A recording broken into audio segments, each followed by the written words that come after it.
Buenos días. Buenos días.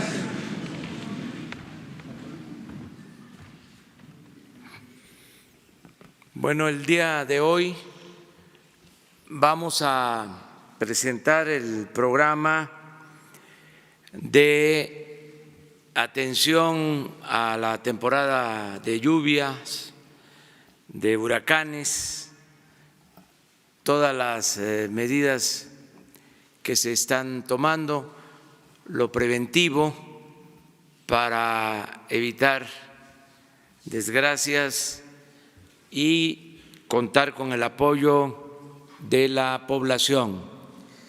Se les va a informar de lo que se está haciendo. Va a participar la doctora Blanca Jiménez Cisneros, que es la directora general de CONAGUA, y también el licenciado David León Romero, que es el coordinador nacional de Protección Civil. Este es el programa para hoy. Nos van ellos a explicar cuáles son las medidas preventivas que se están llevando a cabo, cuál es el protocolo que se está siguiendo para atender todo lo que pueda relacionarse con esta temporada de lluvias y de huracanes. También recordar hoy un aniversario más del nacimiento del general Emiliano Zapata Salazar,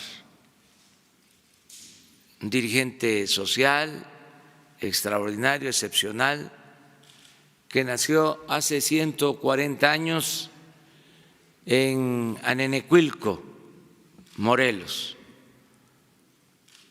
Hoy se conmemora un aniversario más de su nacimiento. Este año nosotros decidimos dedicarlo al general Zapata,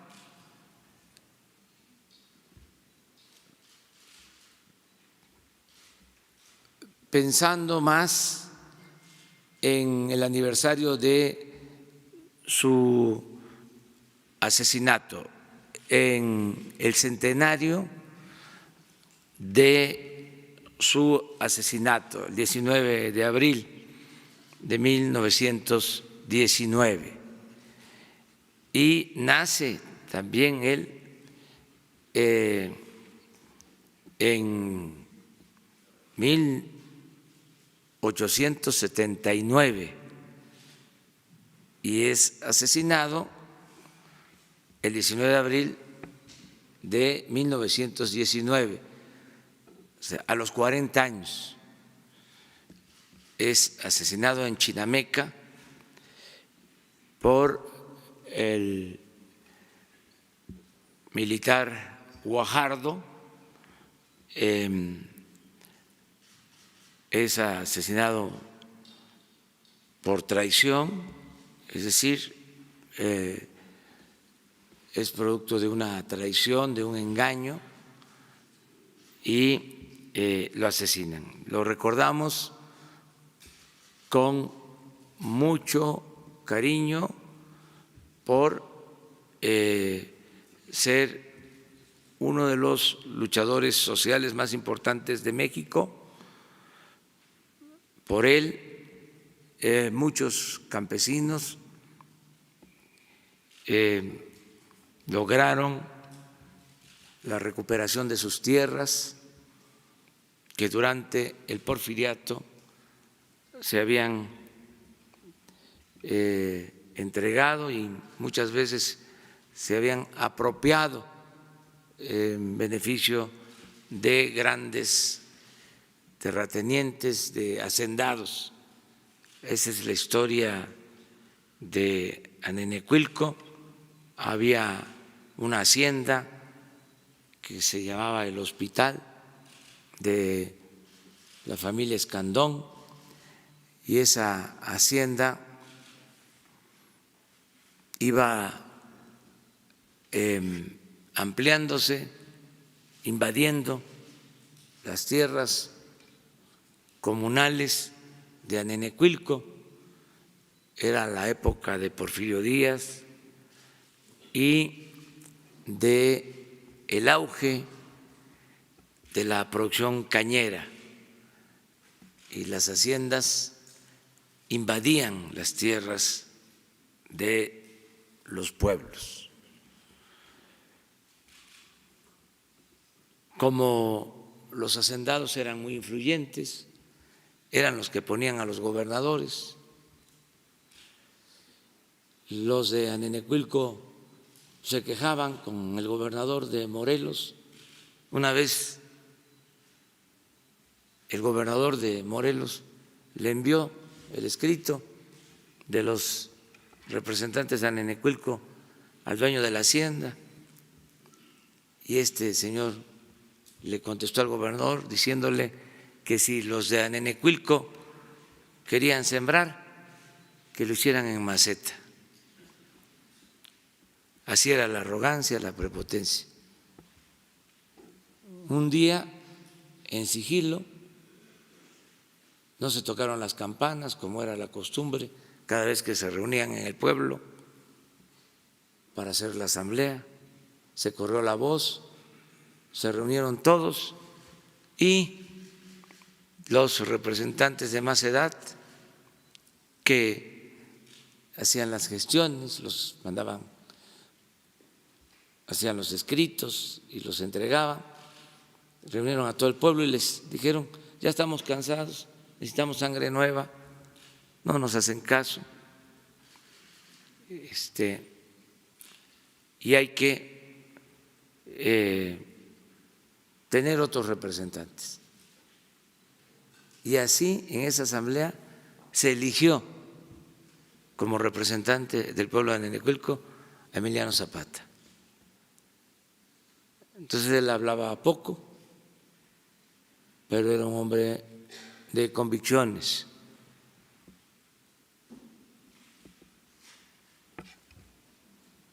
Y pues hizo algunos trámites, se dio cuenta de que no iba a poder recuperar las tierras, y así empezó el movimiento revolucionario, porque se organizó un grupo y recuperaron la tierra de ese pueblo, y luego de otros y de otros y de otros, y se creó el Ejército Zapatista del Sur.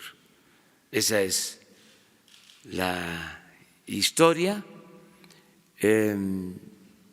Luego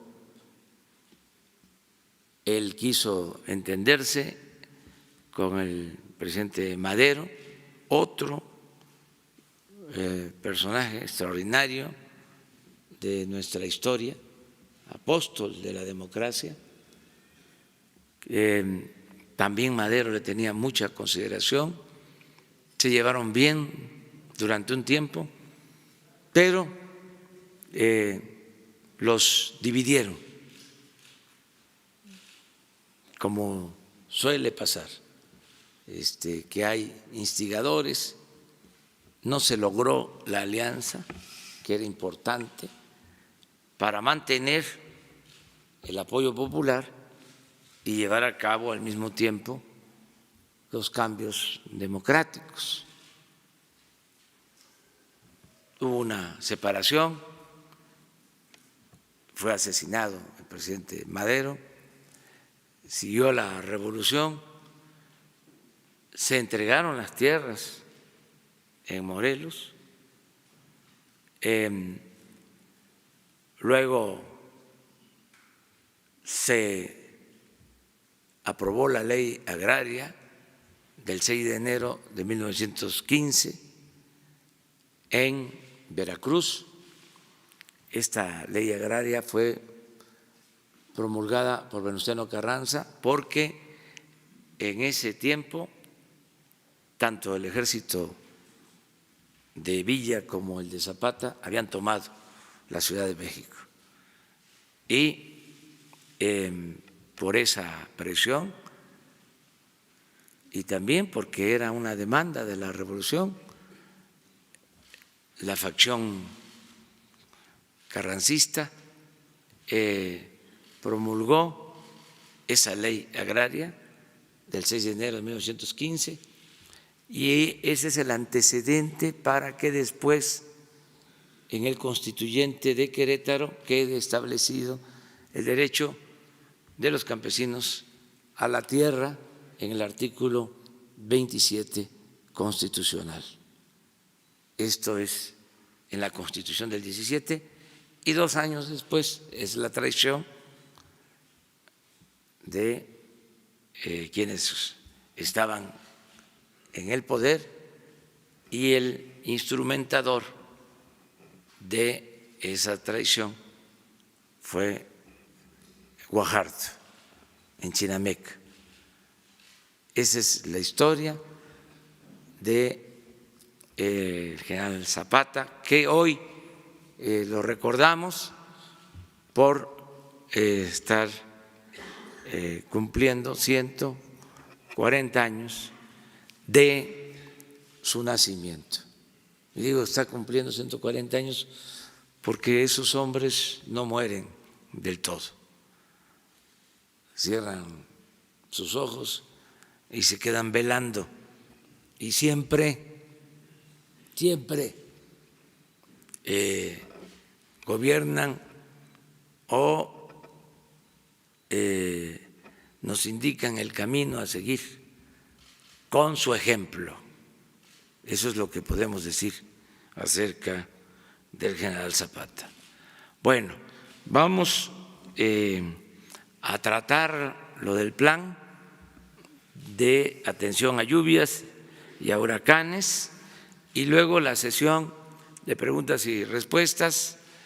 Les informo también que hoy empezamos una gira por Durango, vamos a estar en Durango, mañana la reunión de seguridad se va a llevar a cabo en Durango, la rueda de prensa de la mañana en Durango y vamos a estar también mañana, el sábado y el domingo recorriendo Zacatecas. Este fin de semana está dedicado a Durango y a Zacatecas. Entonces le pedimos a la doctora Blanca Jiménez que nos exponga. Buenos días a todos. Con su permiso, señor presidente, les vamos a platicar de la situación hidrometeorológica en México y del protocolo de actuación conjunta que, como ustedes van a ir viendo, cada vez involucra de una manera más coordinada prácticamente todas las dependencias de gobierno. La siguiente, por favor. En primer lugar, hay que señalar que 2019 es un año en que ha llovido por debajo del promedio. Es la curva roja y como ustedes pueden ver estamos por debajo del promedio. La siguiente. La siguiente, por favor. Esto nos ha llevado a una condición de sequía moderada, pero hay que recordar que el clima son temas locales y si bien en algunos lugares podemos observar la sequía, en otros lugares ya estamos experimentando lluvias, pero en general, en promedio, estamos en sequía moderada con situaciones ya extremas en los estados de Chiapas, Tabasco y Veracruz. La siguiente. Para administrar el agua y para que asegurar que todo el mundo tenga para las prioridades el agua, la Conagua administra lo que son las presas. Aquí tienen ustedes un estado actual de las extracciones en los principales almacenamientos que tiene el país. En verdes, donde no tenemos problemas, amarillo está relativamente equilibrado y en rojo ya estamos con problemas de escasez. Además, ustedes pueden observar en esta gráfica que tenemos diversos tipos de presas y en algunas presas que generan energía eléctrica ya tenemos problemas de falta de agua, en otros la de en medio son unos maíces que no se ven muy bien, pero son las presas que se utilizan principalmente para producción de alimentos, y con la gotita las presas que se utilizan principalmente para suministro de agua potable. Y el trabajo que hace la CONAGUA es administrar y coordinarnos con los diferentes usuarios para tener un manejo más razonable del agua y para que ellos también vayan administrando a nivel local sus diversas formas de trabajo con el agua. Por ejemplo, con la Comisión Federal de Electricidad tiene que hacer un manejo diferente en el tema de turbinación del agua para generación de energía. La siguiente. Pero ya está cerca la temporada de ciclones. Aquí sí es muy importante destacar que México es un país muy peculiar porque tenemos muy bien definidas las estaciones de lluvia y de huracanes, es una característica de nuestro país. Si bien el periodo de huracanes ya inició, los picos se van a dar alrededor siempre del mes de septiembre y hay un segundo pico alrededor del mes de octubre, que es cuando tenemos los huracanes normalmente más fuertes. La siguiente. La CONAGUA había pronosticado un total de 33 ciclones tropicales y huracanes, de estos ya han habido 6 y los estamos monitoreando continuamente, 6 por el lado del Pacífico de un total de 19, todos estos se siguieron y no tocaron la tierra, va desde tormentas tropicales hasta huracanes categoría 3 o 5 que ya tuvimos 2, también aquí mencionar por un lado que la clasificación de la categoría de los huracanes es únicamente con la velocidad del viento, es una clasificación relativamente antigua. Hoy sabemos que no es únicamente el viento, sino la presión y la precipitación lo que interviene, pero seguimos utilizando la misma clasificación. Y la otra cosa, que no se fíen con el tamaño del evento, hay muchas veces que son tormentas tropicales, pero que transitan muy lentamente, se quedan mucho tiempo en un lugar y tenemos también problemas de inundaciones. Entonces, esto es muy importante para países como el nuestro, que estamos tan propensos a huracanes, todo el mundo debe conocer estos temas. Por la siguiente, ahora, como mencioné, el que haya un huracán no quiere decir que vaya a impactar la tierra, solo algunos impactan la tierra. Y por el lado del Atlántico, ustedes pueden observar, me la pasaron muy rápido, pero es Baja California y Sinaloa los estados donde más impacta. La siguiente, por favor. Por el lado del Atlántico hay 2 huracanes que ya ocurrieron y los principales lugares de impacto es Quintana Roo, Veracruz y Tamaulipas. En esta zona los huracanes son mucho más peligrosos porque por el lado del Pacífico tienden a irse hacia la izquierda y hacia la izquierda van hacia el mar. En cambio aquí cuando se van a la izquierda, pues prácticamente la mayor parte nos golpean. Son sumamente peligrosos los que se forman por esta zona. La siguiente. Mencioné que estábamos en una sequía moderada, pero ya esperamos que con las lluvias que se están ya comenzando a intensificar, nos recuperemos, esperemos tener una recuperación durante los meses de septiembre y octubre para recuperar el déficit del 18% que tenemos. Entonces, las expectativas son positivas, esto es muy importante, sí hay problemas cuando llueve, pero también hay que recordar que nos sirve para almacenar el agua que utilizamos para los diversos usos, o sea, las lluvias también en muchos sentidos son una buena noticia. La siguiente. ¿Cuál es el protocolo de actuación? Aquí también yo creo que a veces la gente desconoce que se tiene que trabajar antes, durante y después de los eventos y para eso trabajamos en forma coordinada a través del Consejo Nacional de Protección Civil, quien es la ente coordinada por el licenciado David León, que nos ayuda a todas las dependencias a trabajar en forma ordenada. La siguiente. Aquí hay una mención especial en CONAGUA, porque CONAGUA tiene todo el año estamos trabajando, en primer lugar, con un monitoreo permanente a través del Servicio Meteorológico Nacional, que es la única autoridad del gobierno que está capacitada, que puede emitir este tipo de alertas. Hacemos alertamientos oportunos, lluvias pequeñas, lluvias grandes, eso no importa, estamos constantemente comunicándonos con la población y tenemos acciones de prevención. Aquí yo sí quisiera destacar en el número 3, la primera fotografía, es el Comité Nacional de Grandes Presas, que se transmite desde hace 4 sesiones en vivo todos los martes a través de Facebook a las 10 de la mañana. Todo mundo nos puede escuchar y lo que hemos visto es que ha tenido pues el primer día tuvimos 2,000 gentes y ahorita ya estamos con una audiencia de 17,000 personas. ¿Qué hablamos en este comité donde participan SEDENA, CEMAR, SADER, prácticamente todas las instituciones, también están académicos, están también diversas asociaciones de usuarios? Ahí discutimos el clima, damos una reporte de cuáles emergencias han ocurrido, cómo se han atendido de todo tipo y también hacemos un pronóstico. También se difunden diversos temas, por ejemplo, ahí se explicó el tema de la formación de granizo y una cosa que veo que mucha gente desconoce, México está en una franja donde es la franja donde ocurre mucho granizo, o sea, todavía veo que es noticia, pero también deberíamos de reconocer que este país es un país donde se produce granizo y eso nos ayuda también a tomar ciertas medidas. Por ejemplo, ahorita las universidades que participan ahí están trabajando en diseñar ahora otro tipo de drenajes que también pueda permitir el paso del agua junto al granizo y nos va a evitar también inundaciones. Entonces, quedan cordialmente invitados a estas sesiones, a escucharnos, es abierta al público. También ahí discutimos las políticas de operación de las presas.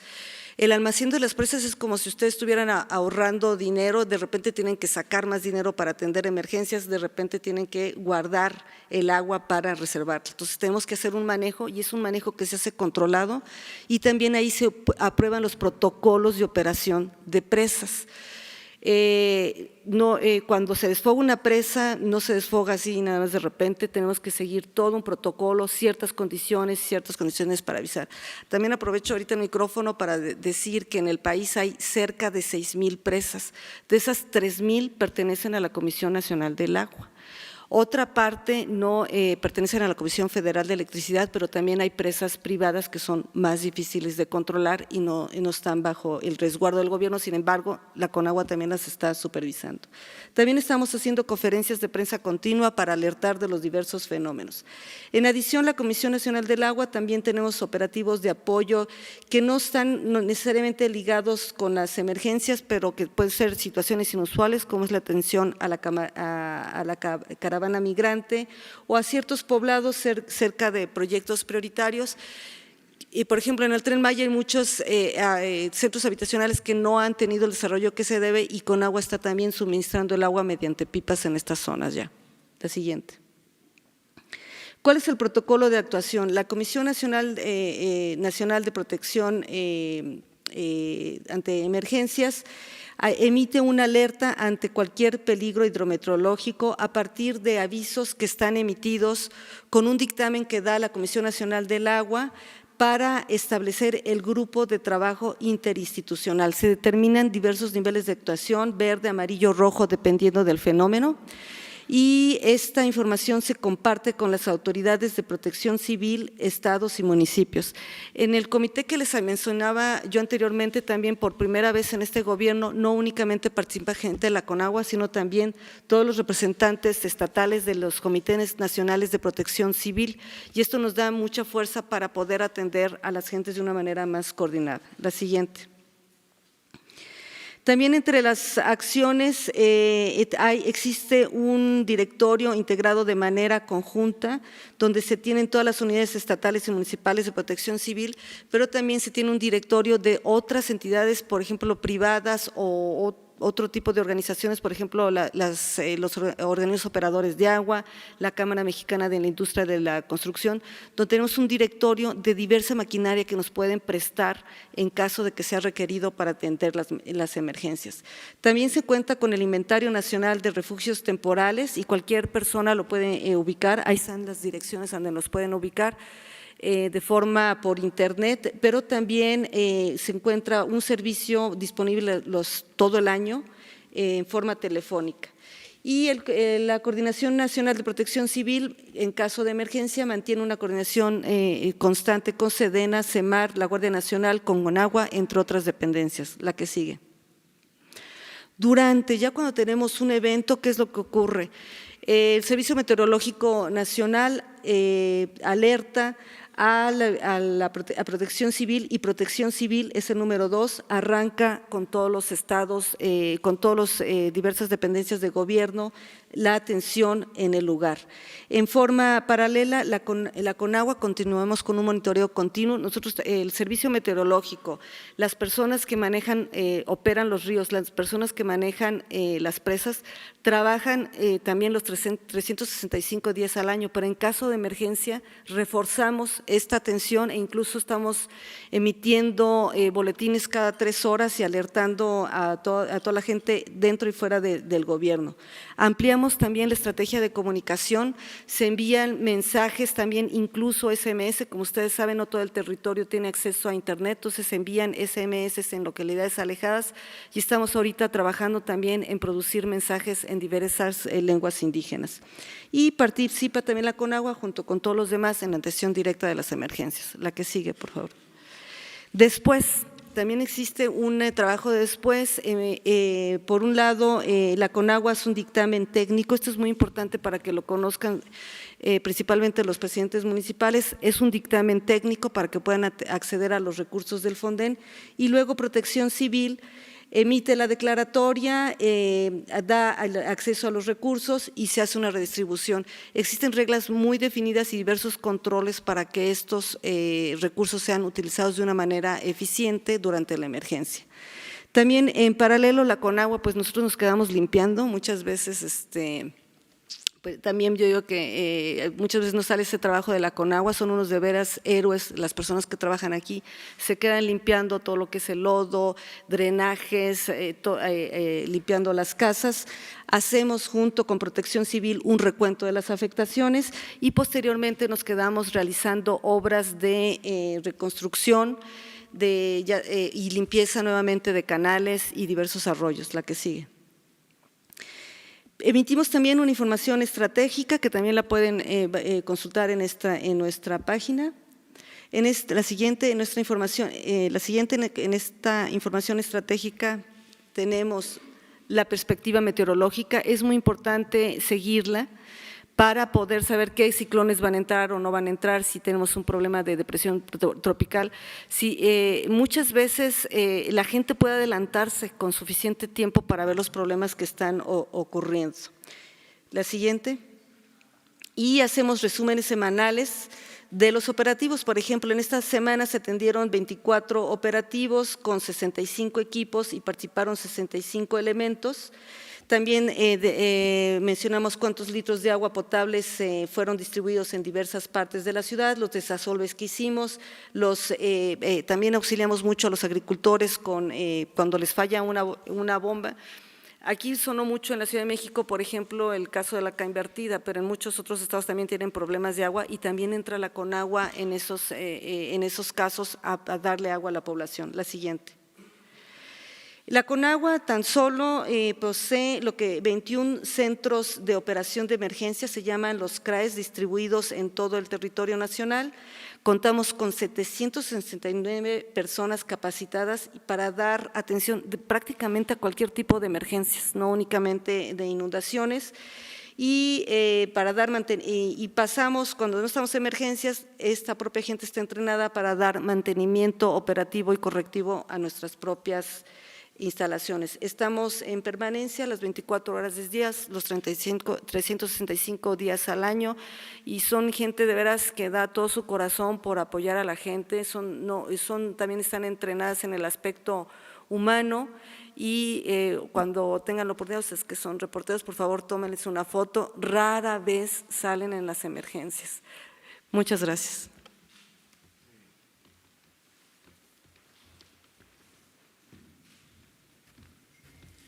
Permiso, presidente. Bueno, muy buenos días a todos. Primero comentar que el Sistema Nacional de Protección Civil está integrado por los 3 sectores, el sector público, el sector privado y el sector social. y como lo ha dicho la doctora Blanca, Conagua, Sedena, la Secretaría de Marina, hoy la Guardia Nacional nos auxilian antes, durante y después de la emergencia. Hemos, a lo largo de estos casi 250 días, de trabajar muy de cerca de los municipios del país, el fortalecimiento de capacidades de las unidades municipales de protección civil, el fortalecimiento de las unidades estatales de protección civil. Hoy podemos decir que los 32 estados tienen instalado su Consejo de Protección Civil. Se instaló el Consejo Nacional de Protección Civil presidido por el presidente de México y estamos haciendo un esfuerzo muy importante por tener comités comunitarios de protección civil. Por ejemplo, tenemos estados que tienen 100 municipios y que tienen instalados sus 100 consejos de protección civil y que tienen además 3,000 o 4,000 comités comunitarios. Hemos tratado de fortalecer la capacidad de la autoridad, pero también de fortalecer la capacidad de la ciudadanía.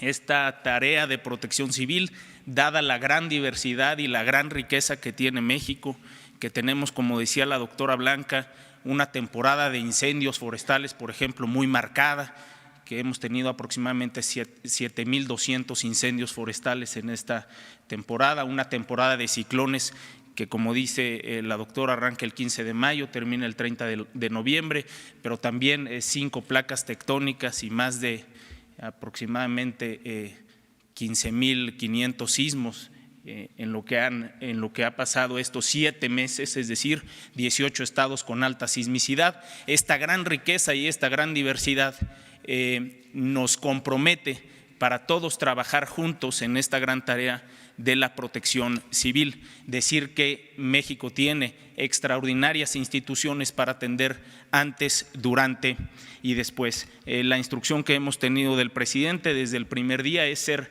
muy eficientes en la atención de las emergencias. 2, tener una plena coordinación con las autoridades del gobierno federal, de los gobiernos estatales y de los gobiernos municipales y, por supuesto, que no exista corrupción antes, durante y después de la emergencia.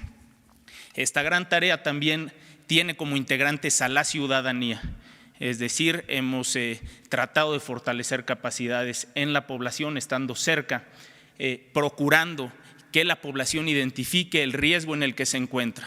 Si vivo en la costa, si vivo en la montaña, si vivo en el centro del país, identificar a qué riesgos me encuentro expuesto. Tener un plan familiar de protección civil, sentarnos a la mesa, discutir con la familia, en el trabajo y en la escuela cuál es el riesgo y cómo tendría yo que atenderlo.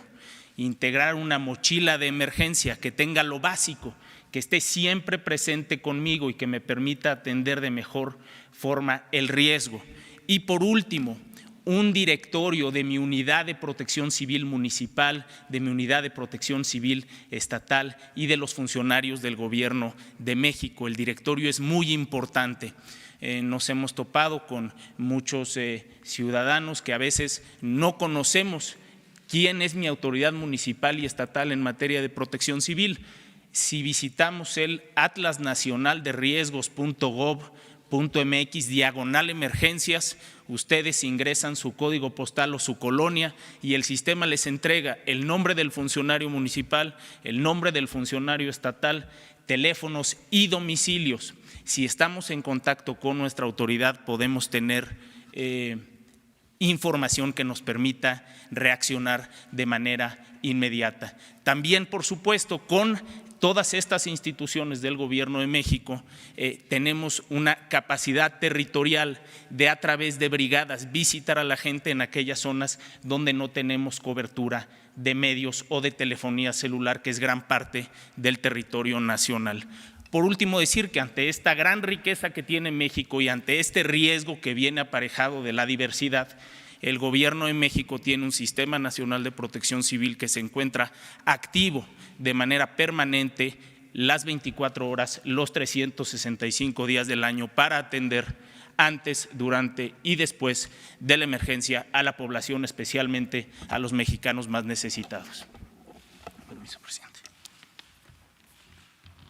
Bueno, esta es la información. Dar a conocer a los ciudadanos, a los mexicanos, que estamos atentos y con un plan bien organizados. Ojalá y no haya huracanes que causen daño, que causen desgracias, y que todos estemos participando, que todos ayudemos. Nosotros estamos haciendo lo que nos corresponde. Siempre es mejor prevenir. Ahora con la tecnología se puede tener información por anticipado y se pueden tomar medidas preventivas, y estamos actuando de manera conjunta todas las dependencias del gobierno, desde luego contando con el apoyo de la Secretaría de la Defensa, de la Secretaría de Marina y con los planes que desde hace mucho tiempo ellos llevan a la práctica, el DN3 y todas sus acciones de protección civil, pero es un esfuerzo coordinado de todo el gobierno. Bueno, ahora sí, abrimos, a ver, hasta allá. Presidente, bueno, buenos días, Michelle Mejía de Multimedios. Sobre este tema de atención, nada más, si nos pueden precisar, ¿cuándo va a estar listo el túnel emisor Oriente? Hemos estado monitoreando la página ya desde hace varias semanas. Hay un avance físico del 99%. Estaba el compromiso de que la obra estuviera antes de la temporada de lluvias. Entiendo que, bueno, ha estado por debajo de lo pronosticado. Sin embargo, pues ya en estas últimas semanas ha habido varias afectaciones. Exactamente, ¿cuándo ya va a estar lista la obra? ¿Cuándo se va a entregar? Si ya hay día, fecha y hora. Gracias. Sí, pues nadie mejor que la doctora Blanca para explicar esto. Lo que es el túnel emisor Oriente se compone de lo que es el túnel y una caja de caudales de repartición. El túnel está terminado desde hace más de 6 semanas o mucho más. De hecho, se terminó antes de que iniciara la temporada de lluvias. La caja de caudales está funcional a partir ya de esta semana junto con el túnel, o sea, ya operativamente, funcionalmente, ya va a estar operativo. Va a faltar concluir parte del revestimiento que no se requiere para pasar el agua, o sea, hay una parte de revestimiento mucho más fino para que dure muchos más años, pero ya se podría pasar el agua, y tampoco lo van a ver al 100% terminada porque tenemos que acabar jardines, toda una serie de cosas que la verdad no se necesitan para operar. Entonces está, lo que sí quisiera destacar, incluso con las lluvias que ha habido, no se ha necesitado aún su funcionamiento.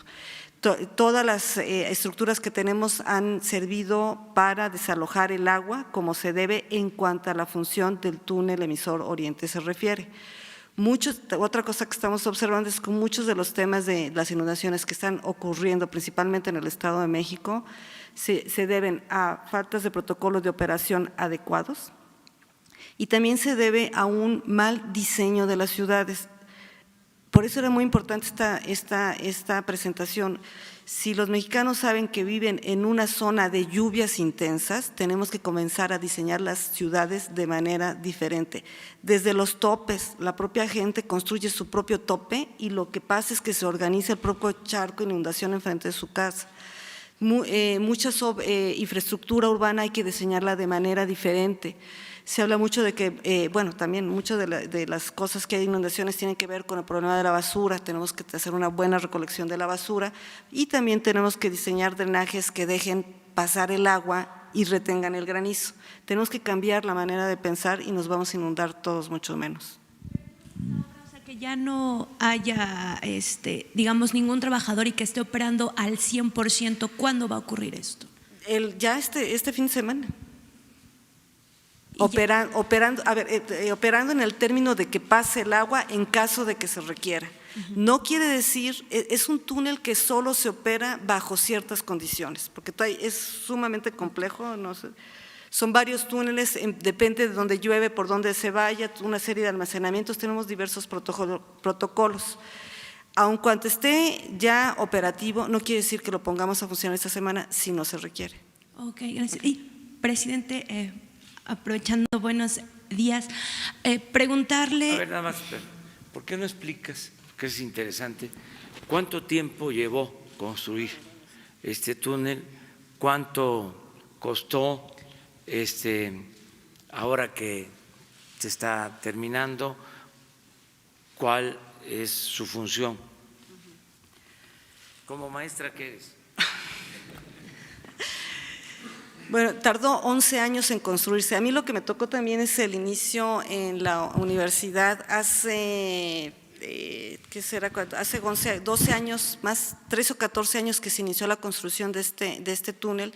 Se comenzó a construir porque la ciudad se inundaba y ya no podíamos sacar el agua por drenaje. Generalmente el agua residual se busca meterle poco dinero, al agua potable sí le metemos bombeo y energía eléctrica. Entonces el agua residual siempre la transportamos por gravedad. Está la Ciudad de México.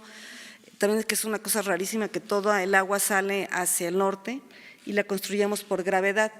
Por la sobreexplotación del agua en ciertas zonas se fue invirtiendo la pendiente, bajando la ciudad y eso nos creó toda una serie de inundaciones, ya no podía fluir el agua. Entonces se comenzó a decir que teníamos que, aparte de tener el otro drenaje profundo que tenemos desde los años 70, teníamos que tener una salida interna porque como estaban en esas condiciones, ese drenaje profundo que teníamos y que sale más bien para el poniente, lo operábamos todo el tiempo y no había manera de darle mantenimiento. Comenzó también a bajar su capacidad de conducción y tenemos una teoría que le llamamos la teoría del Volkswagen. Esa teoría decía es que ya alguien está un Volkswagen atorado adentro, ya se bajó y no estaba adentro, estaba muy deteriorado ese drenaje y en caso de colapsar ese drenaje íbamos a tener una inundación en cuestiones de horas de la Ciudad de México, donde iban a estar cubiertas por más de 2 metros cúbicos, 2 metros de altura, más de 5 millones de habitantes en el centro, que iba a ser muy difícil de evacuar. Si ustedes tienen una contingencia de este tipo y tratan de sacar 5 millones de gentes de una ciudad del centro donde alrededor están, era prácticamente imposible. Se hicieron diversos estudios y también se implementó un programa donde ya estábamos pensando poner lanchas para sacar a la gente. ¿Qué íbamos a hacer? A mí en particular me tocó, imagínense que hay una inundación, uno dice, bueno, sí, qué terror, pero una de las cosas que no funcionarían serían los drenajes, entonces, ¿a dónde va a ir tanta gente al baño? Entonces, bueno, todo ese tipo de cosas lo estuvimos analizando. Fue entonces cuando se decidió construir este otro drenaje alternativo para tener 2 drenajes de salida, poder darle mantenimiento uno a otro. Ahora en paralelo ha ido creciendo la ciudad y tenemos ya también protocolos de operación conjunta, en eso se ha evolucionado mucho, tanto el Distrito Federal como el Estado de México, tenemos y la Conagua operamos, o sea, cuando empieza a llover, estamos ahorita recibiendo, pues ahorita se está lloviendo ya cada 2 o 3 horas recibimos constante mensajes y hay gente que está en constante comunicación, qué túneles abrir, a dónde sacar el agua, a dónde desviar. Sigue habiendo problemas de drenaje porque otros lugares no han desarrollado los drenajes para verter a los drenajes profundos. Ese es un problema que también vamos a tener que atender. Tuvo un costo muy por arriba, o sea, como entre 4 o 5 veces más del costo inicial estimado. Se arrancó sin un plan apropiado, un plan completo. Y una cosa que también estamos pensando que sería bueno tener un tema de difusión, la gente cree que hacer un túnel a 200 metros de profundidad es muy fácil, pero piensen ustedes cuando ustedes están con una perforadora, hay ciertas paredes que se va uno como facilísimo, y otras cuando están paredes no van tan rápido. Entonces, lo que faltó ahí fue hacer suficientes estudios del tipo de suelo, y hubo una ocasión en que la máquina estuvo, que es una visita padrísima, ambas que el presidente no ha querido ir, pero invitamos también a los medios de comunicación en una ocasión. Entonces, hagan de cuenta que es un taladro enorme de 7 metros de diámetro, preciosa la máquina, y de repente se encuentra piedras, pues entonces nos acaba todo lo que es las herramientas o los dientes que tiene la tuneladora. Entonces tenemos que parar, sacar la tuneladora, que lleva varias semanas, meter otra cabeza, y una vez se quedó atorada 6 meses, se tuvo que sacar por cachitos. Entonces, esto tuvo mucho retraso, actualmente está superauditada, continuamos auditándola, y ahorita también se va, esta no es una buena noticia, pero ya están informadas las empresas, como no acabaron en la fecha que habían dicho, también se les va a aplicar una penalización. Muy bien. Y la otra pregunta, preguntarle con respecto a la seguridad, si ya hay una fecha de cuándo puede estar listo, no sé, digamos, la segunda generación de elementos de la Guardia Nacional que se van a desplegar.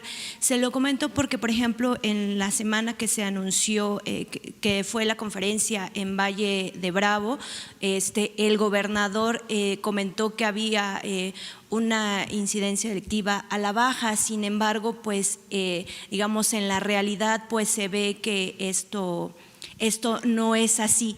¿Cuándo van a estar, digamos, desplegados ya la segunda, digamos, generación? ¿En qué entidades? En este caso, por ejemplo, en el Estado de México, si se van a atender, y lo que le había comentado la semana pasada, en transporte público, si estarían, por ejemplo, en condiciones los elementos de la Guardia Nacional incluso de subirse al transporte público para evitar pues más robos a los transeúntes. Y por otra parte, también aquí en la Ciudad de México también se ha dicho que está la incidencia a la baja y también ocurre el mismo problema. Y por último, nada más saber si ya hay una fecha también de cuándo se va a poner la primera piedra de las instalaciones de la Guardia Nacional. Nos comentó que era pronto, pero sí saber si ya hay una fecha. Gracias. Bueno, ya se está trabajando en la constitución de la Guardia Nacional. Es un proceso. Recuerden ustedes que no había más que la Policía Federal con 10,000 efectivos. Ahora se tienen ya desplegados cerca de 80,000 elementos en todo el país, pero no son suficientes. Entonces se están capacitando, reclutando y capacitando nuevos elementos. Y al mismo tiempo se está convocando a personal de la Secretaría de la Defensa y de Marina para que ingresen a la Guardia Nacional. Todo esto con información, con motivación. Tanto el secretario de la Defensa como el secretario de Marina están recorriendo el país, hablando con los cuerpos de tropa, hablando con soldados, informándoles todo lo relacionado con la Guardia Nacional para que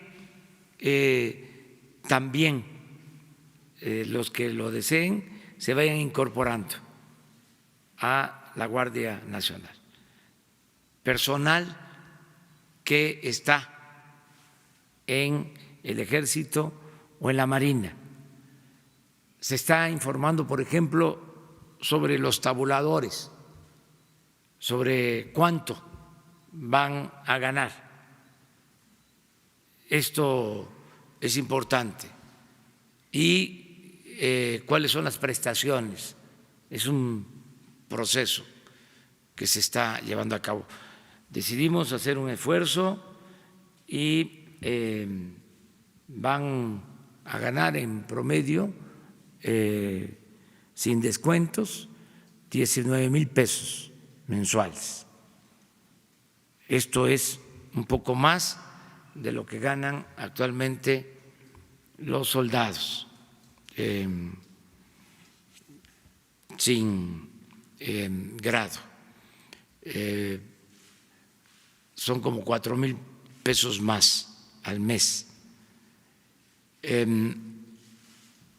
Y de esa manera estamos llevando a cabo el reclutamiento.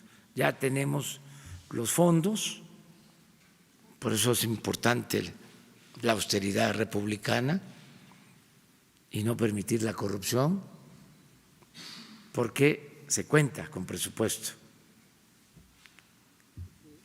para algo que es prioritario, que es fundamental, la seguridad pública. Y también ya se cuenta con presupuesto para la construcción de instalaciones, porque no se quiere que se despliegue la Guardia Nacional y no tengan dónde alojarse. Lo que pasaba con la Policía Federal, que se hospedaban en hoteles o en campamentos de manera muy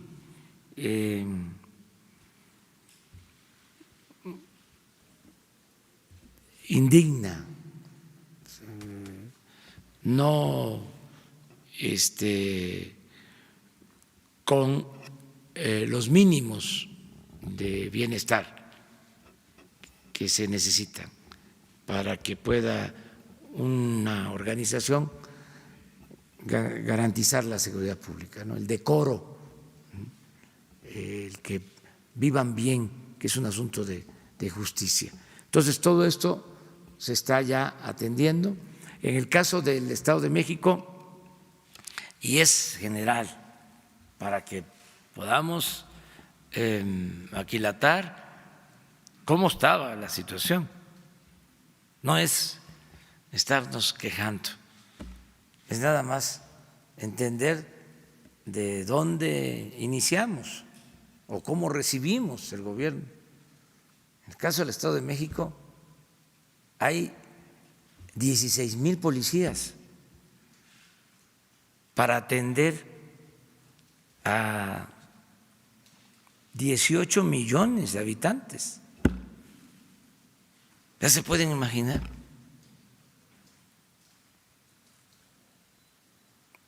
¿Cómo está la situación? Entonces, ya no es estar quejándose, es actuar. La política es pensamiento y acción. Y ahora la acción es convicción. Pero a veces hay que estar recordando estas cosas que no se decían, se silenciaban. Entonces, estamos levantando el gobierno para atender las necesidades. Entonces, vamos bien. En el caso de Valle de Bravo, se acordó con el gobernador de que van a reforzar en toda esa región marinos que van a ir a formar parte de la Guardia Nacional para esta región de Valle de Bravo, donde hay muchas quejas por la inseguridad, por la violencia. Ahora que recorrimos, toda esa región está muy afectada y el país en general pues padece de inseguridad y de violencia, y es nuestra principal ocupación, no solo nuestra principal preocupación. nos estamos ocupando todos los días en atender este asunto. ¿Este reforzamiento ya Yo se pueda? espero que para finales de este año ya tengamos más avance en el número de elementos, ya posiblemente por terminar instalaciones que ya están iniciando. ¿En dónde? En distintos puntos. Es que actualmente son 150 coordinaciones territoriales y van a ser 266. Entonces se están adaptando instalaciones donde se tienen instalaciones Del Ejército. del Ejército, ¿sí? Y también de la Secretaría de Marina. Por ejemplo, en el caso de Valle de Bravo, es una instalación que construyó el gobierno del Estado para la Secretaría de Marina. Entonces, de todas maneras, falta para albergues o dormitorios para elementos. Eso se está atendiendo. Y se va a contar con instalaciones en las 266 coordinaciones. Significa esto que en cada coordinación va a haber un promedio de 400 elementos. Promedio. En unas coordinaciones más, en otras menos, de acuerdo a el área que tengan que atender y el nivel de inseguridad, de violencia, así se está trabajando. Yo creo que en unos días más les presentamos un informe de cómo vamos en todo lo que tiene que ver con la Guardia y cómo vamos también en cuanto al control de la incidencia delictiva. Solo por último, por ejemplo, en este caso que le comento en el Estado de México, que es el robo a transporte público que aqueja mucho a los habitantes, ¿cabría la posibilidad de incluso estos elementos pudieran abordar estas unidades para, digamos, inhibir estos delitos, tal y como ocurrió, por ejemplo, hace unos días aquí en la Ciudad de México, donde elementos entraron al metro? Sí, porque están autorizados. Es decir, por ley pueden hacer esta labor. Ok, gracias.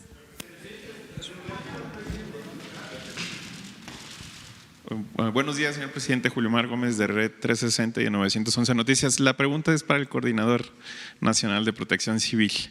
Es simplemente si va a esta administración que lleva a homogeneizar, homologar criterios en el sentido de organigrama, que las coordinaciones sean coordinaciones estatales, coordinaciones municipales de protección civil, porque existen subsecretarías y que dependen a veces de la Secretaría de Seguridad Pública y no de la Secretaría General o la Secretaría en este caso del Ayuntamiento de Los Cabos.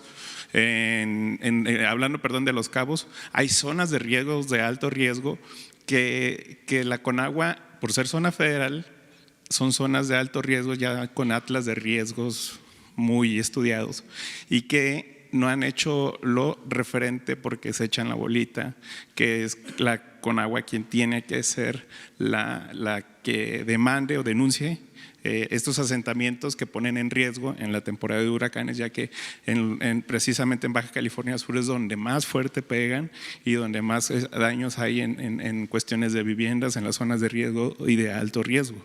Esta situación de definir quién va a hacer la denuncia, quiénes van a actuar, si es federal, estatal o municipal, es algo que no se ha resuelto y que sigue siendo un problema al momento de evacuar, ya que se ha evacuado no antes sino durante los huracanes, porque no hay esa capacitación de prevención. Y por otra parte, coordinador, si va a homologar lo que es la balización de los carros, de los uniformes, de las claves incluso, todo eso que se necesita hacer una sola corporación y no un colorido de autos que no saben ni de qué pertenecen ni quiénes son, porque no están debidamente uniformados o acreditados con alguna credencial que sean los funcionarios de Protección Civil, ¿no? Esa es mi pregunta. Gracias.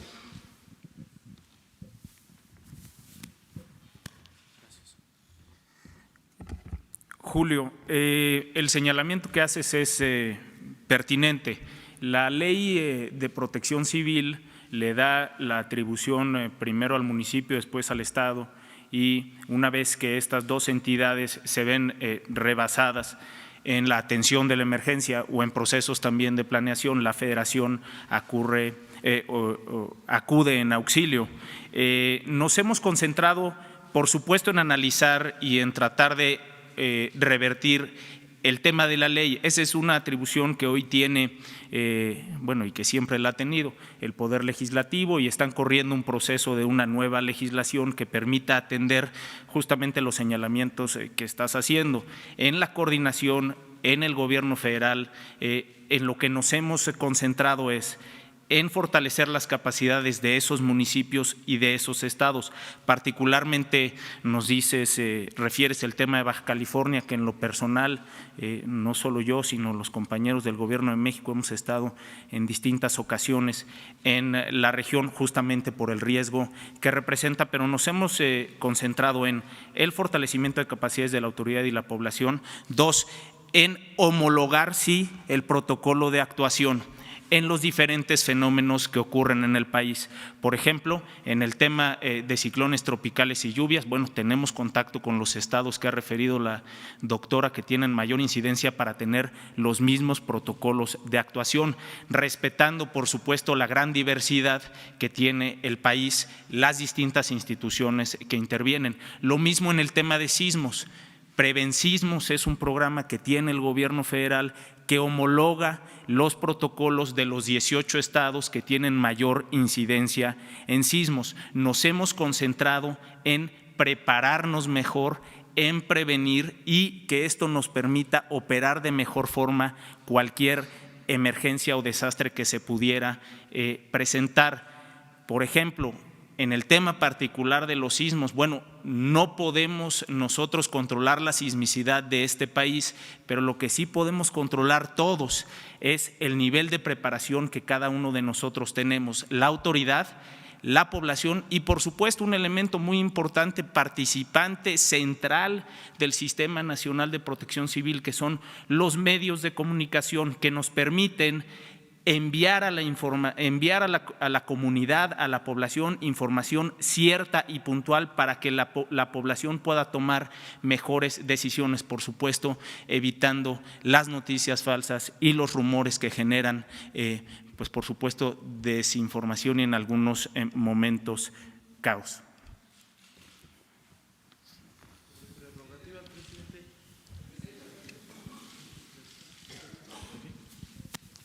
Gracias, presidente. Antonio López, de La Razón.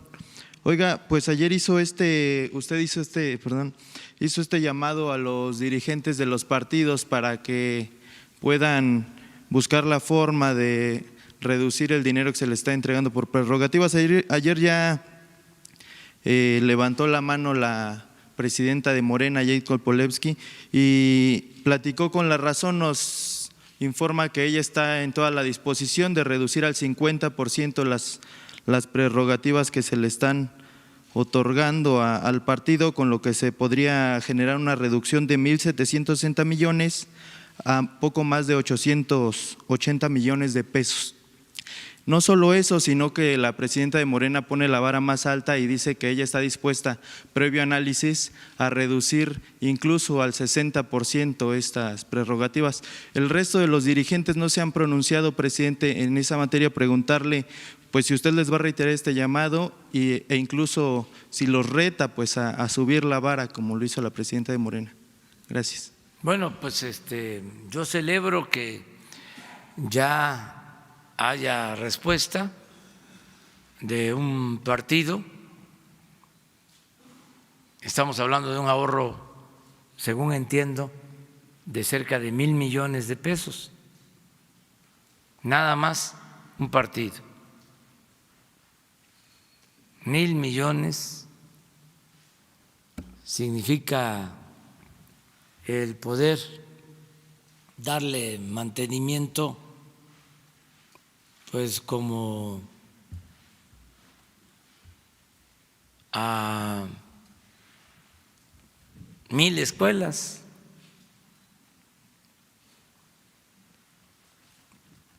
A ver, hagamos la cuenta. A 1,000,000 por escuela, 1,000. Es eso, ¿no? 1,000 escuelas que se están derrumbando, que se están cayendo. Necesitamos arreglarlas. Ese 1,000,000 por escuela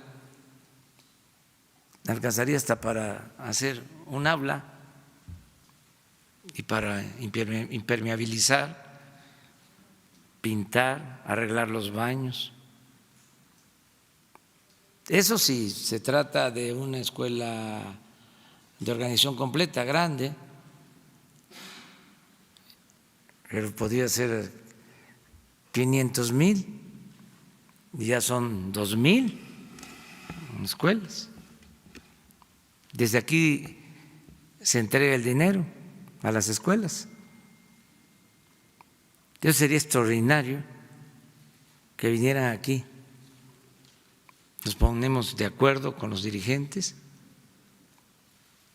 con los gobernadores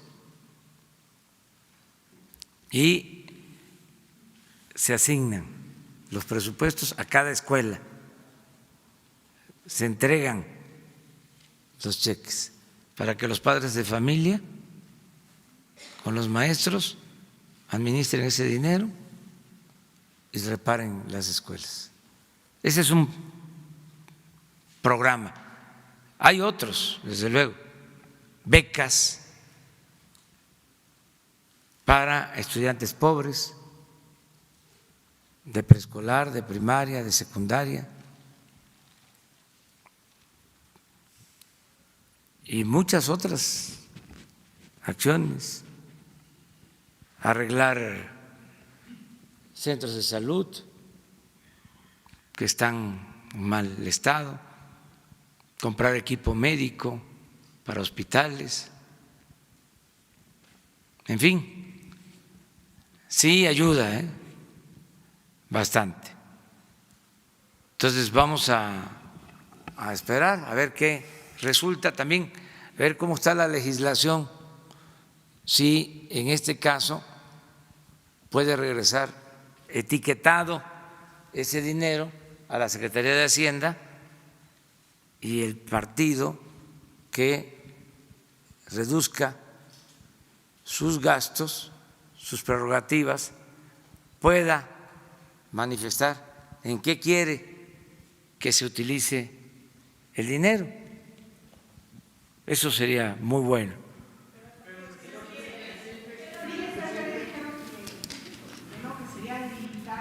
¿Cuál? No, pero a lo mejor cambian de opinión. O sea, vamos a ver, está empezando todavía la convocatoria, y a lo mejor si se logra con los que voluntariamente lo hagan y se busca un mecanismo. Hoy le voy a pedir al secretario de Hacienda que hable con los consejeros del Instituto Electoral y también que hable formalmente con los dirigentes de los partidos. ¿Qué tal que se logre un acuerdo conjunto? No lo descartemos. Pero usted va a reiterar este llamado entonces. Sí, todos los días. Si se trata de, imagínense, de obtener fondos para la educación, para la salud. Además, ustedes me van a ayudar, ¿no? Todos me van a ayudar. No es presionar a nadie, es voluntario, pero hacerlo público, transparente, la vida pública cada vez más pública. ¿Quién es quién en la congruencia? ¿Quién es quién en ayudar al prójimo? Gracias, presidente. Si me permite otra pregunta, por favor. El martes cerró este programa el programa piloto de fertilizantes. Ha habido ahí una confrontación entre campesinos y la misma SADER, quien afirma que ya se logró otorgar el 98% de los fertilizantes. Sin embargo, en Guerrero pues ha habido una resistencia, afirman que no. Incluso ayer advirtieron diversos legisladores que se corre un riesgo de hambruna, incluida una legisladora de Morena. El día de hoy el Frente Auténtico del Campo anunció bloqueos en 300 puntos del país, incluidos puertos, aeropuertos, bloqueos a todas las casetas de entrada y salida de la Ciudad de México y también cierres a la Cámara de Diputados, senadores, la Bolsa Mexicana de Valores y la misma SADER. Saber pues qué mensaje le envía a ellos. Pues que estamos atendiendo lo del fertilizante, sí hay estas discrepancias acerca de cuánto se entregó de fertilizante. Hay un programa para que no se deje de entregar el fertilizante a todos los campesinos. Como hubo un cambio, hubieron inconformes o hay inconformes, porque este programa ya existía. Habían quienes se hacían cargo del abasto del fertilizante, quienes vendían los fertilizantes, quienes operaban el programa. Entonces, ahora es el gobierno federal y además de que es el primer año y que seguramente se cometieron errores, es ensayo y error. Además de eso, pues hay inconformes porque eran los que manejaban el programa, al grado de que bloqueaban los caminos para que no se entregara el fertilizante. Tengo el informe y me preocupó porque donde se entregó menos o no se ha terminado de entregar es en la región de la montaña, que es donde hay más pobreza, porque fue donde hubo más bloqueos. En las otras regiones de Guerrero prácticamente se entregó todo, pero esto es por razones de inconformidad. ¿Existe o no riesgo de hambruna? No, la verdad, duele mucho decir que Guerrero, y en especial esa región de la montaña, es donde hay más problemas de desnutrición, para decirlo así, de manera muy fuerte, duele, hay hambre. Es la región de México con más hambre. O sea, de los estados del país, el que tiene más problemas por falta de alimentación del pueblo es Guerrero y esa región de la montaña. Con el programa de fertilizantes. Por eso es el único estado en donde se decide entregar de manera gratuita el fertilizante.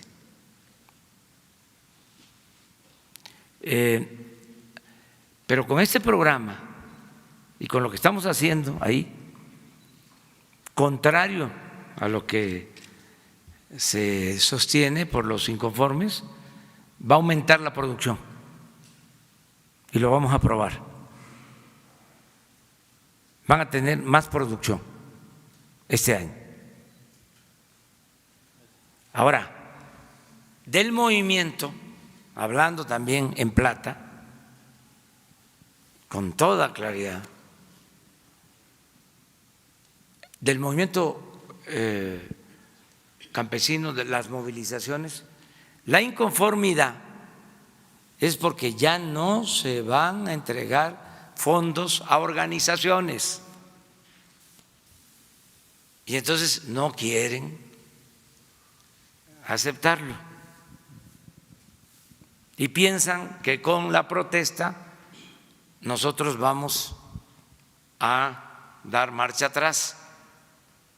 Esta es una decisión que hemos tomado, todo el apoyo va directo a los campesinos, no a las organizaciones, no a intermediarios, porque tenemos pruebas de que no llegaba el dinero que recibían las organizaciones, es decir, no le llegaba a los beneficiarios, no les llegaba a los campesinos,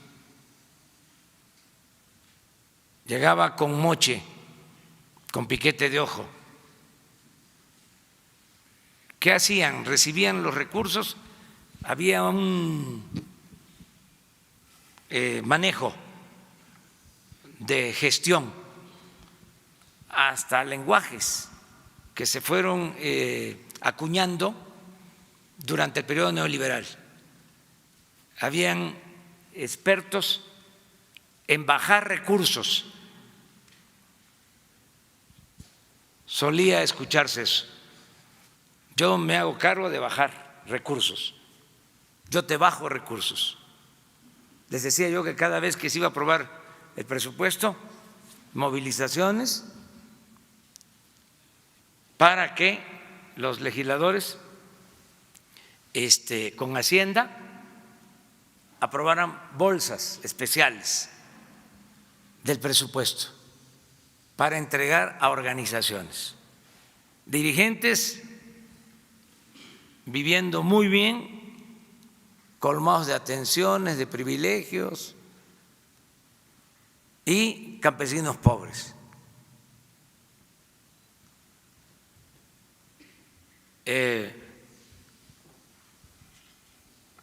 Eso ya no. Entonces, todo el apoyo es directo y más apoyo que antes. También que quede claro. Nada más que ya no a través de las organizaciones. ¿Qué hacían? Recibían el dinero y si acaso lo que entregaban eran despensas, frijol con gorgojo, y no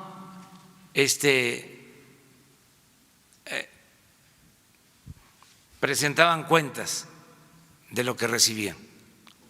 Entonces, esto ya cambió, muchas organizaciones ya lo están entendiendo, otros se resisten, piensan que nosotros vamos a dar marcha atrás. No, se acaba la corrupción, ya no hay huachicoleo, ni arriba ni abajo. Es como lo de la condonación de impuestos a los machuchones. Ya no se acepta el influyentismo, nada de que vamos a condonar impuestos a grandes empresas, a bancos, y vamos a estarle cobrando impuesto a los pobres, a las clases medias, a los comerciantes, a los pequeños y medianos empresarios y a los de la cúpula, como sucedía. se les condonaban los impuestos. Es una gran inmoralidad. Entonces, es parejo, se termina la corrupción.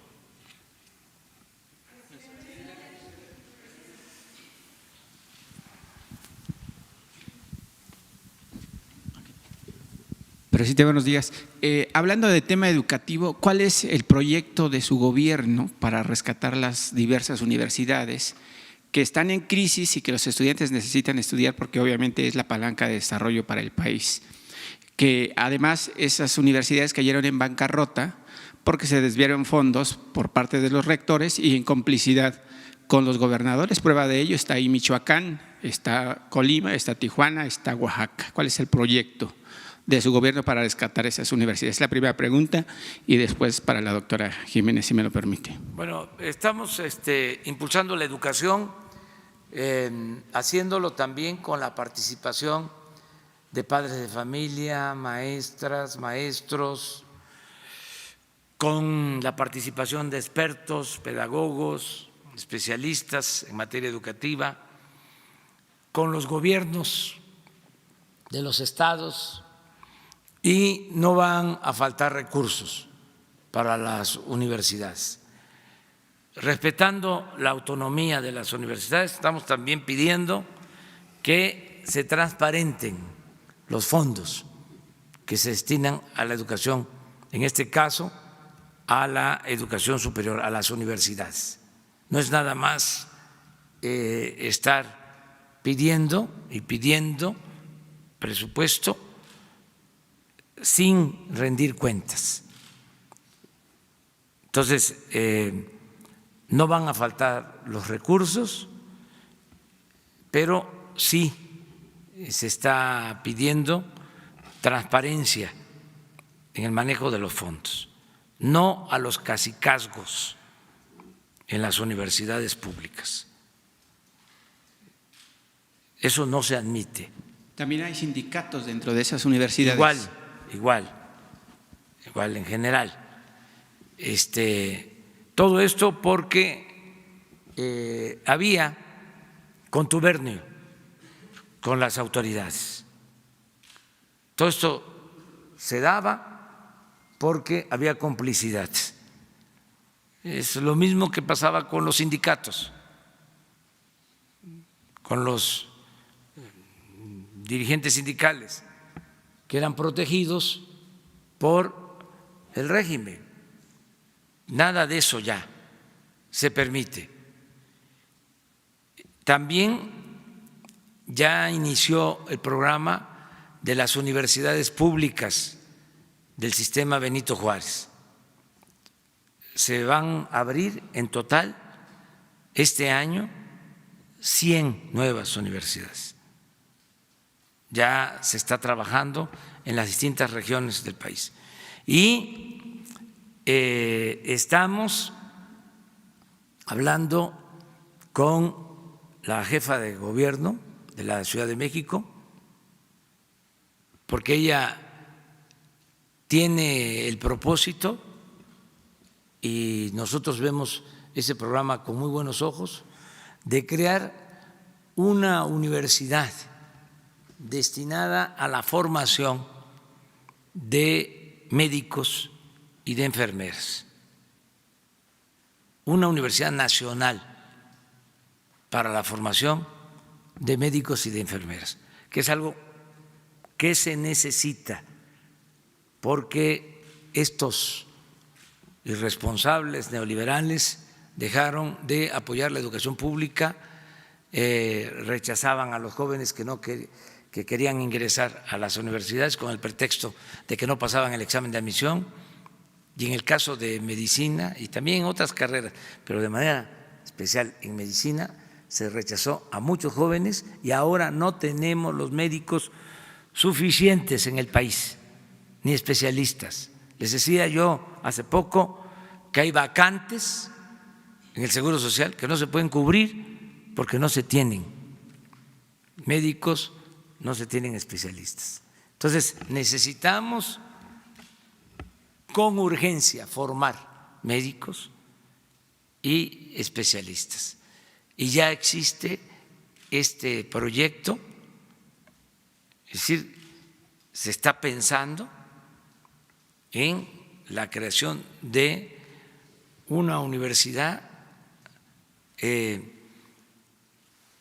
especial de formación de médicos y de enfermeras, nacional, que esté administrada por el gobierno de la Ciudad de México con el respaldo del gobierno federal. Eso va a ayudar mucho porque hay jóvenes que presentan hasta 3 veces el examen en medicina y no son admitidos.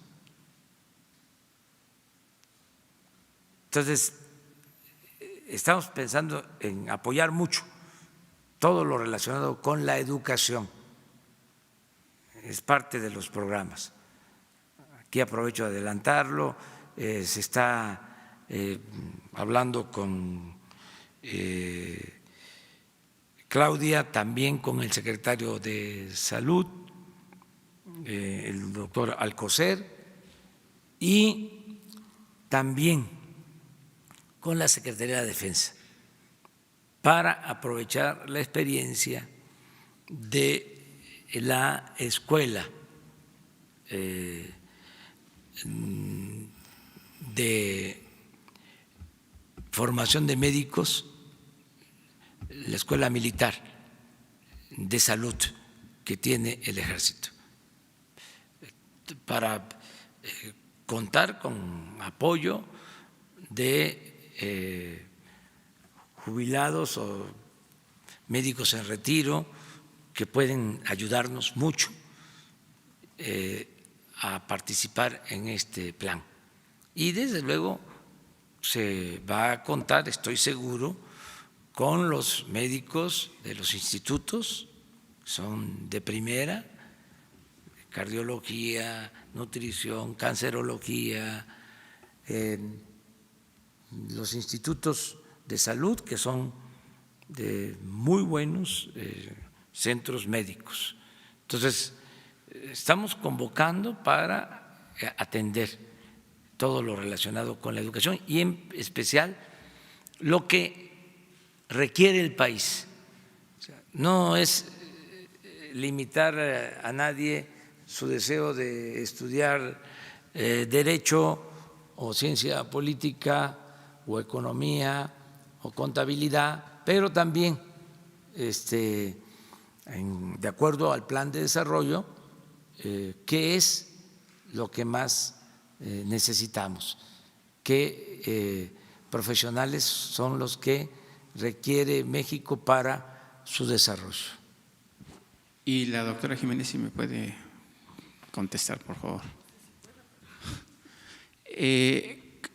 Ustedes son los responsables de la distribución de agua potable para consumo humano.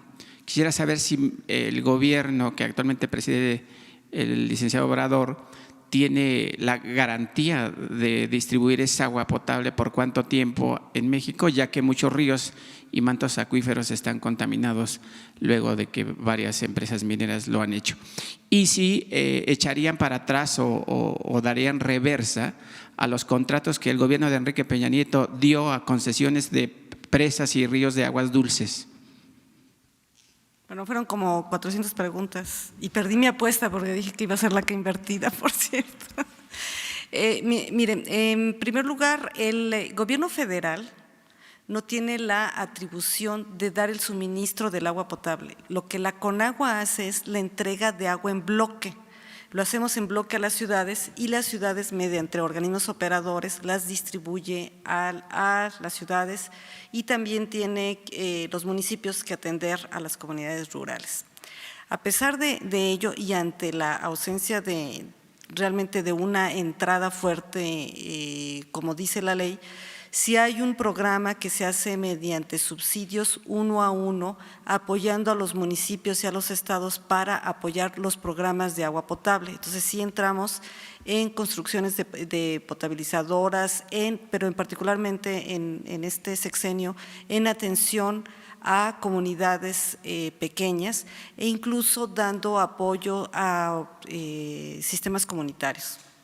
Entonces sí estamos haciendo una parte de este tema. El otro, pero ese es el servicio. Usted luego me habló del tema de la calidad del agua de las fuentes, que esa sí es completamente atribución federal. De entre las cuestiones que hacemos de administración del agua, que es la cantidad, dar el agua en concesión y recogerla, porque acuérdense que es un recurso renovable. También tenemos la función de vigilar la calidad de los diferentes cuerpos de agua.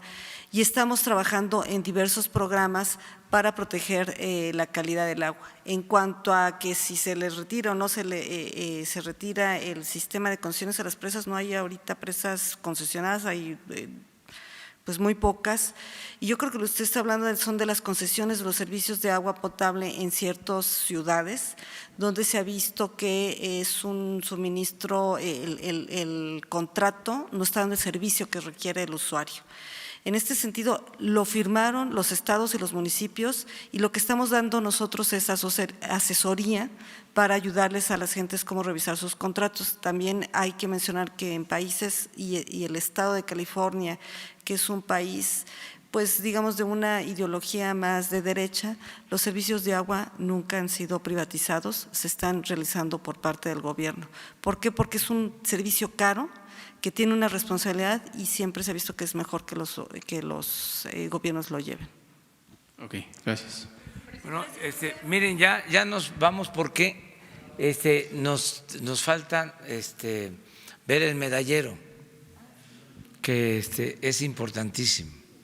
Y decir que el domingo es la subasta de la casa que se va a vender en Las Lomas de alrededor de 150 millones de pesos. Miren cómo vamos. Ya se rompió el récord que se tenía en medallas de oro en competencias afuera del país, es decir, en panamericanos que se han celebrado fuera de México. Se tenía pues una marca de 24 medallas de oro y ya se llevan 26 y todavía faltan estos días hasta el domingo. Entonces están haciendo una muy buena labor, han tenido un buen desempeño los deportistas mexicanos y por eso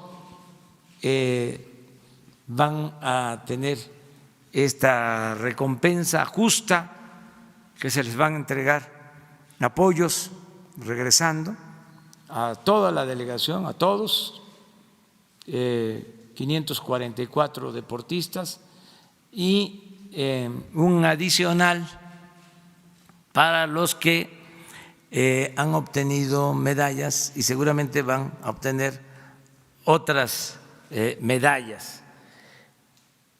Les informo y además aprovecho para de nuevo convocar a empresas, a ciudadanos que tengan posibilidad de adquirir la casa de Las Lomas. Es una casa bien ubicada,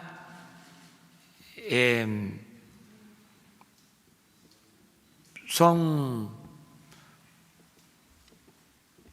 creo que 1000 metros cuadrados. Es una casa grande, está evaluada muy por abajo, de su valor, porque se hizo un avalúo de que se tiene que respetar de 100 millones, pero puede costar 150 y hasta más. Entonces, con eso nos alcanza para entregar las becas por un año a todos los integrantes de la delegación de deportistas que están ahora en Perú. Son 20,000 pesos mensuales durante un año, 240,000 para todos y un apoyo adicional para los que están obteniendo medallas.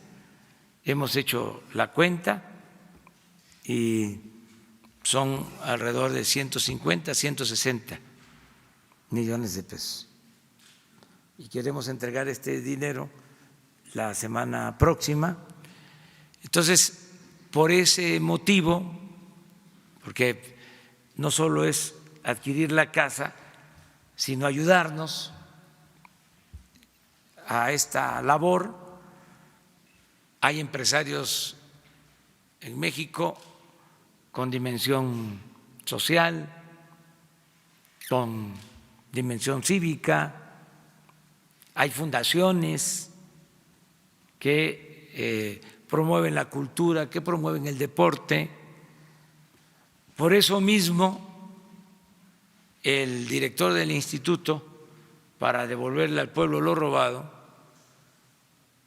que es un funcionario de Hacienda, está convocando a todas las fundaciones. Se está informando a los empresarios, se está informando a los directivos que tienen fundaciones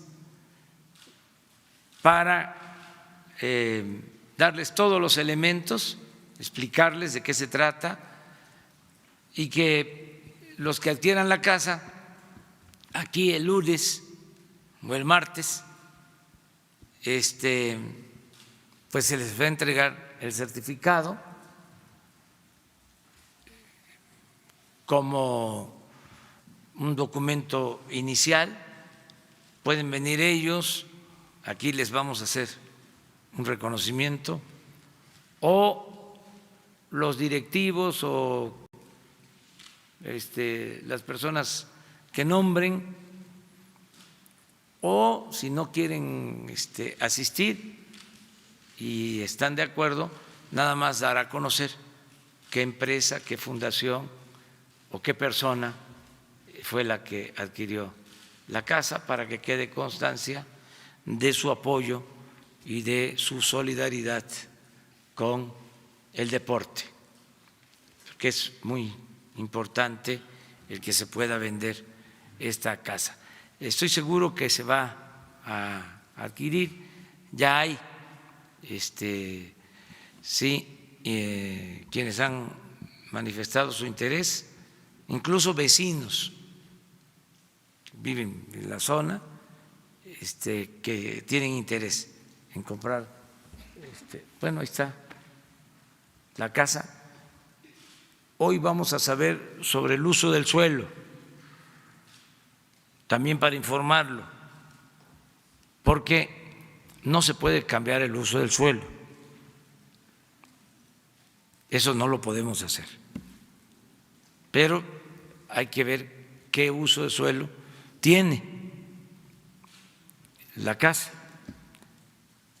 si es solo residencial o puede ser utilizada para una oficina, para una fundación, en fin, que se sepa bien, sin alterar, sin modificar las normas, pero que ellos sepan.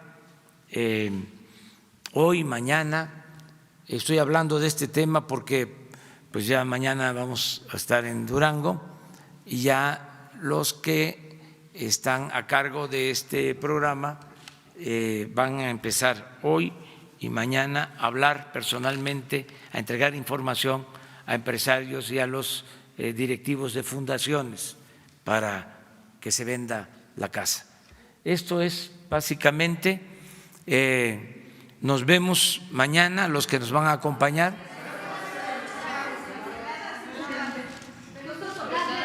Fueron detenidos ayer en Mississippi de las redadas en Estados Unidos. ¿Tiene información? Mañana hablamos, mañana continuamos. Lo que haga falta de información, Jesús les entrega la información.